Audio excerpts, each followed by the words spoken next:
महाराष्ट्र में काफी उठापटक के बाद 30 जून को बीजेपी की देखरेख में सरकार बन गई। एकनाथ शिंदे ने मुख्यमंत्री पदभार संभाला तो डेप्यूटी सीएम देवेंद्र फडणवीस बनाए गए, लेकिन अब तक मंत्रिमंडल का विस्तार नहीं हुआ।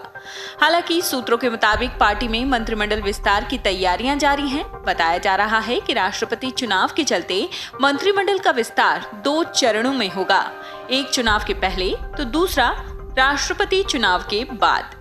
इसी बीच खबर ये भी है कि मंत्रिमंडल को लेकर महाराष्ट्र के नए नवेले मुख्यमंत्री एकनाथ शिंदे और उप मुख्यमंत्री देवेंद्र फडणवीस इस समय दिल्ली दौरे पर हैं। शुक्रवार रात दोनों ने केंद्रीय गृह मंत्री अमित शाह से मुलाकात भी की और काफी देर तक ये बैठक चली।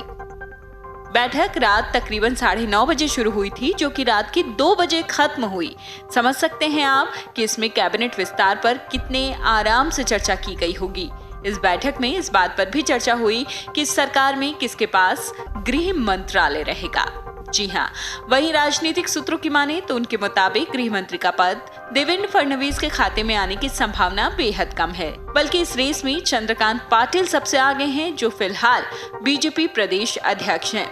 आपको बता दें कि जब देवेंद्र फडणवीस मुख्यमंत्री थे तब भी गृह मंत्रालय उन्होंने अपने पास ही रखा था और 5 साल तक इस जिम्मेदारी को निभाया। लेकिन माना जा रहा है कि इस बार ऐसा नहीं होगा।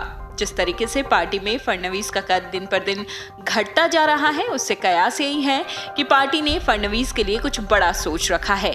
कुछ जानकारों का मानना है कि फडणवीस का पार्टी इस्तेमाल कर रही है। सबसे पहले उनको नई सरकार में डेप्यूटी सीएम बनाया गया और अब उनके पास गृह मंत्रालय भी नहीं होगा। तो वहीं दूसरी ओर खबरें ये भी हैं कि बीजेपी गृह विभाग के साथ वित्त विभाग पर भी जोर दे रही है। चंद्रकांत पाटिल बीजेपी में फिलहाल प्रदेश के अध्यक्ष हैं। अगर वो कैबिनेट में शामिल होते हैं तो किसी ओबीसी नेता को प्रदेश अध्यक्ष नियुक्त किया जा सकता है। आगामी नगर निकाय चुनाव में बीजेपी की नजरें अब ओबीसी वोट बैंक पर टिकी हुई हैं। सूत्रों के मुताबिक अमित शाह के साथ हुई दोनों नेताओं की बैठक में कैबिनेट विस्तार और विभागों के बंटवारे को अंतिम रूप दे दिया गया है। शिंदे गुट को 13 मंत्री पद मिलने की संभावना है और बाकी मंत्री पद बीजेपी के खाते में जाएंगे। आपको बता दें कि पीएम मोदी से भी दोनों नेता मुलाकात करने वाले हैं।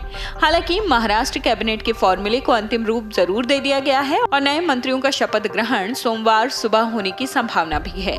एकनाथ शिंदे ने शिवसेना के 40 और निर्दलीय विधायकों के समर्थन पर उद्धव ठाकरे से अपनी राह अलग कर ली है।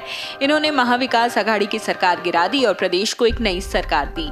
शपथ ग्रहण समारोह को 1 सप्ताह जरूर पूरे हो गए, लेकिन अभी तक महाराष्ट्र में मंत्रिमंडल विस्तार नहीं हुआ है। उम्मीद है कि सोमवार को ये जरूर होगा।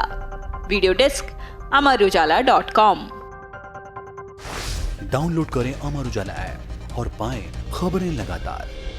अगर आप ये वीडियो YouTube पर देख रहे हैं तो हमारे चैनल को सब्सक्राइब करें और बेल आइकन को दबाना ना भूलें। अगर आप Facebook पर ये वीडियो देख रहे हैं तो हमारे पेज को लाइक करें।